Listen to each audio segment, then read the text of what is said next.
You are thinking about running for president in 2016, and I want to talk to you about that in a moment, but it has brought attention back to some of your comments, as it does to any candidate potentially running for president. You said recently that you thought that there might not actually be elections in 2016 because of widespread anarchy.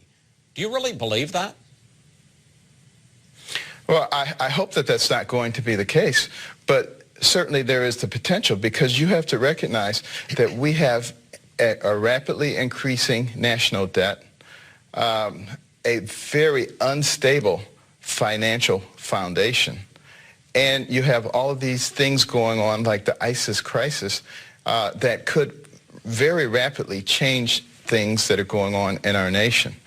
And unless we begin to deal with these things in a comprehensive way and in a logical way, there is no telling what could happen in just a matter of a couple of years. And particularly in a situation where we have a Senate and a Senate leader who has over 300 bills sitting on his desk, will not bring them to the floor for a vote, thereby thwarting the will of the people. And this country was supposed to be a country where the government conformed to the will of the people, not the people conform to the will of the government. Let me pick up on that, because, and talk specifically about a candidacy. You say, and this is your quote, the likelihood is strong that you will run for president in 2016. Do you really want to spend the next 2 years begging people for money, shaking hands, eating a lot of bad meals, when I think you would agree, at best, you're a distinct long shot? Well, let me put it this way. It would be much more pleasant to put my feet up, to relax. You know, I've made plenty of money. I can live a very comfortable life, and that would be my preference. However, given the state of our nation, looking at what's going on, and understanding that sometimes we're called to do things that we don't want to do because we have to do them. And we look at the future of our children, our grandchildren, all the people who come behind us. If we all run for the hills, if we all run for the most comfortable place and just allow whatever to happen, then we get what we deserve. I have about a minute left. I'm going to be transparent here. You and I are friends. I have great regard for you, and we have had this question that I'm about to ask you we've talked about in private.